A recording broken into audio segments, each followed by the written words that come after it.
Hi, my name's Penny, and as usual I'm here to talk about some bookish things. Specifically today I'm going to do the Get to Know the Fantasy Reader tag. This tag was created by the Book Pusher and I saw it on Thoughts on Tomes channel, so I will leave both their videos down below. But let's get into the questions. Firstly, what is your fantasy origin story? So I was thinking about this one and it's kind of hard. I feel like there's not one single point. It's kind of over time fantasies become more and more important to me. I do remember when I was really young, like I mostly read Babysitter's Club books and like Pony Club and this weird gymnastics one. So like just groups of young girls doing things. So that wasn't particularly fantasy, but I do remember at the time like discovering something in the local park that would make me become a witch. I also always thought that the Qantas planes flying around were the devil who was actually my father looking for me. I had a lot of weird ideas.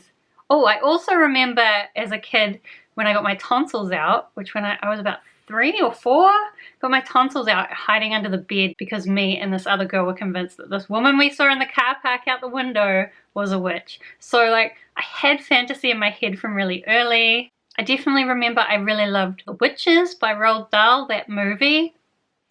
Loved it. Another thing I remember is I had the Faraway Tree books. I had these beautiful like illustrated editions. I remember my parents getting me to sit in the lounge and like make a wish for a new book, and then they had set up in the hallway the wishing chair illustrated editions. So I guess when I was younger it was my mum buying me books, and she has a little bit of a fantasy preference. She bought me those Faraway Tree books and the wishing chair books, and then also this Little White Horse one which has some fantasy elements in it. So right from when I was really young, I had a lot of fantasy books. Then I remember we moved at the beginning of intermediate, so when I was 11, and my stepdad took me to the library, and I remember asking the librarian, how many books am I allowed to take out? And she said 25, so I got out 25 books. And so I went into this little young adult section that they had set up, and I remember in the middle of that section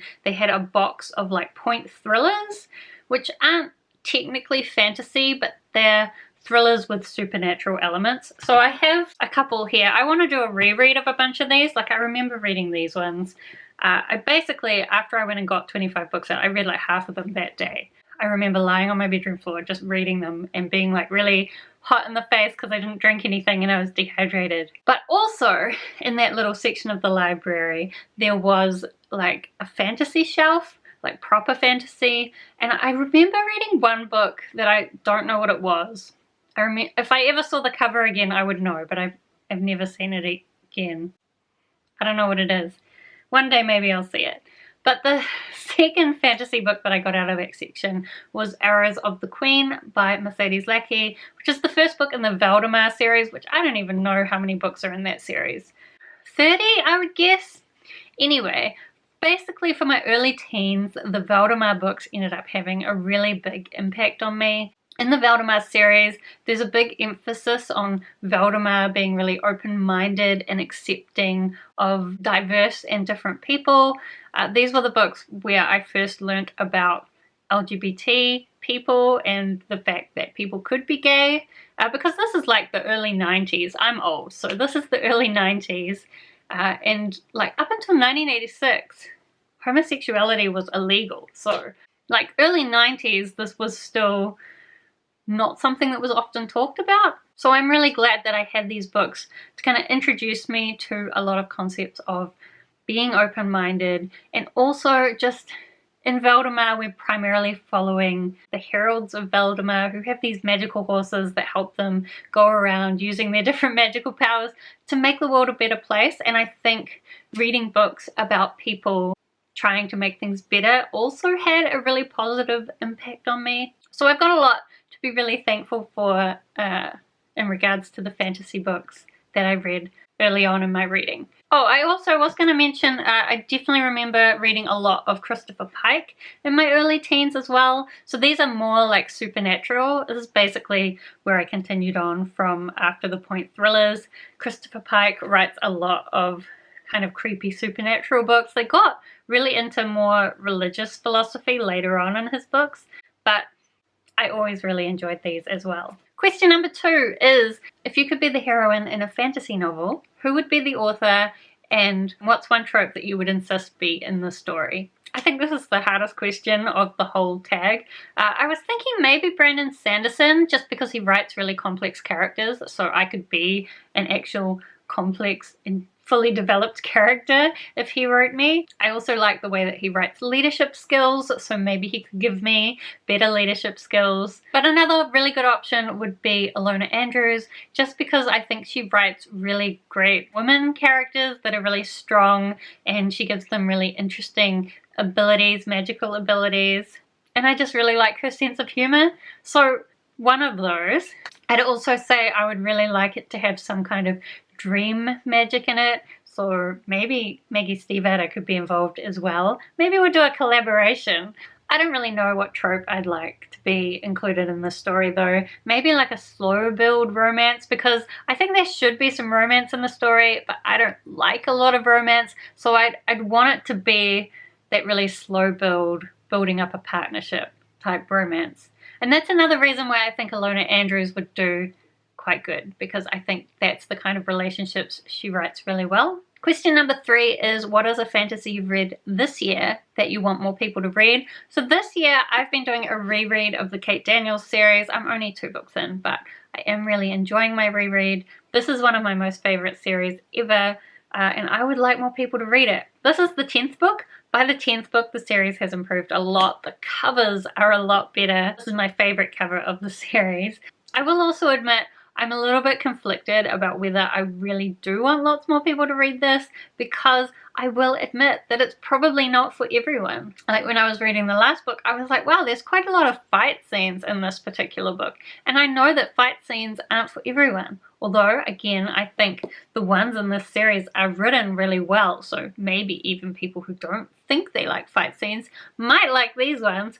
But like, I just know everyone has different preferences, so not everyone's gonna like this. So I would like more people to read this, but only the people who are gonna like it, because I don't want to hear about people not liking this series. I just don't want to know. Question number 4 is, what is your favorite fantasy subgenre and what subgenre do you not read much of? And I don't know, I feel like I read fairly broadly in terms of fantasy. And part of what I like about fantasy is just getting such a range of ideas, so I don't necessarily try to limit myself to particular kinds of fantasy. I'm more drawn to things that have really interesting and unique premises.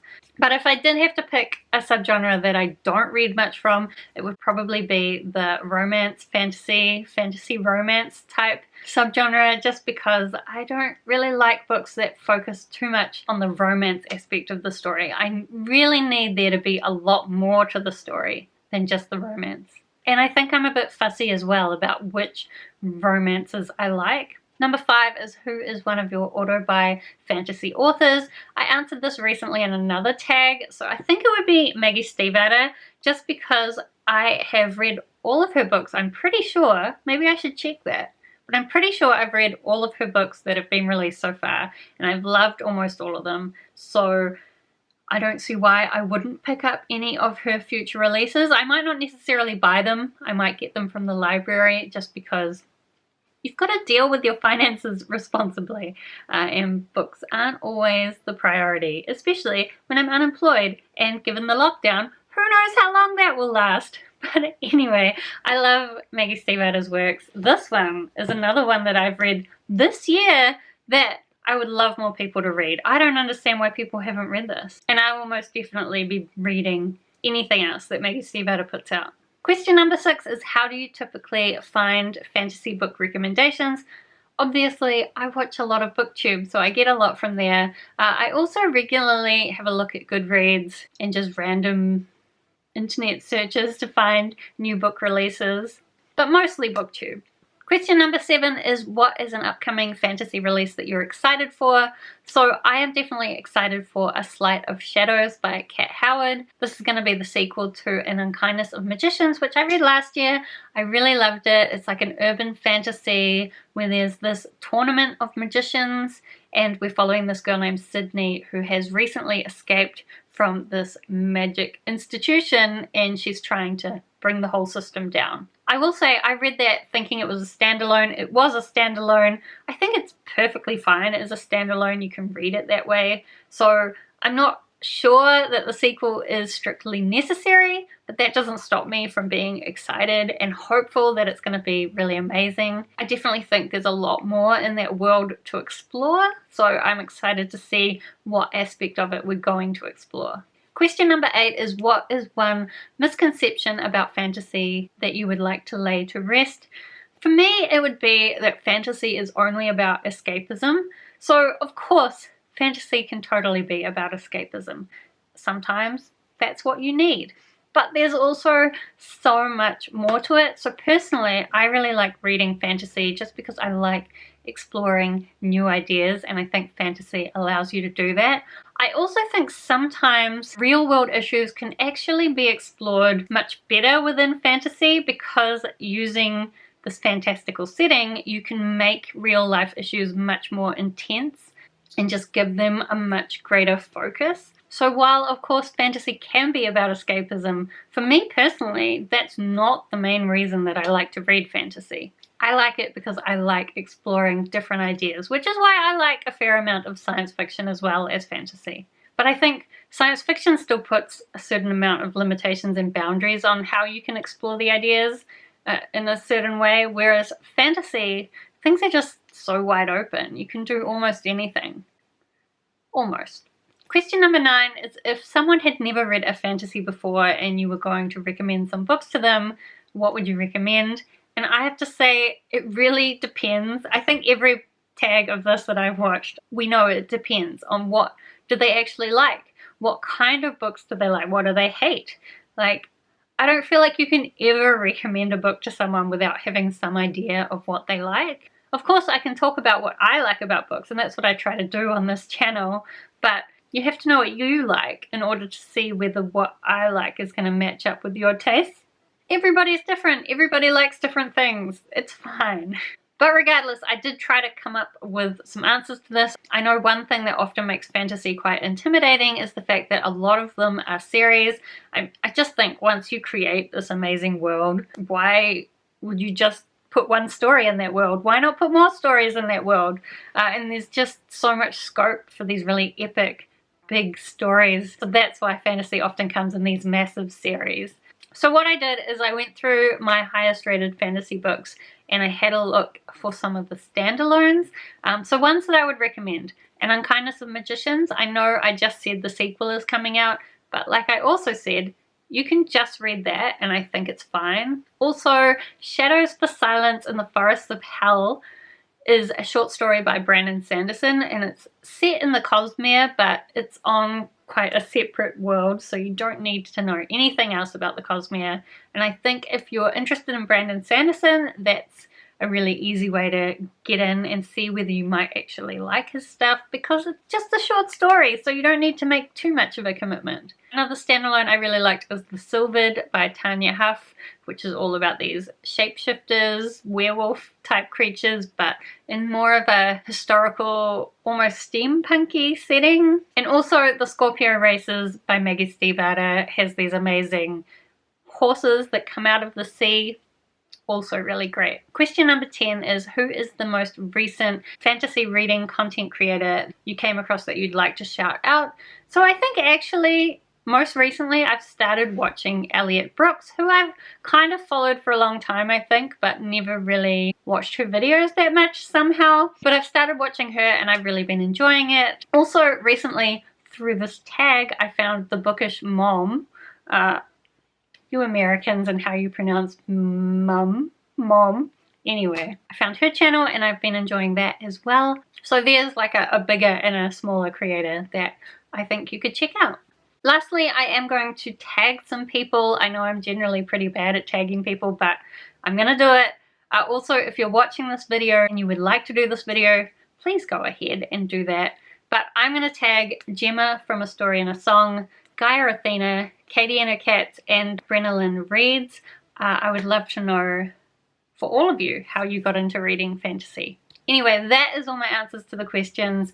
Let me know if you have any interesting answers or if you have any thoughts about my answers. Otherwise, thank you so much for watching. I hope that you're having a really wonderful day, keeping safe in this crazy world of ours. I will see you next time.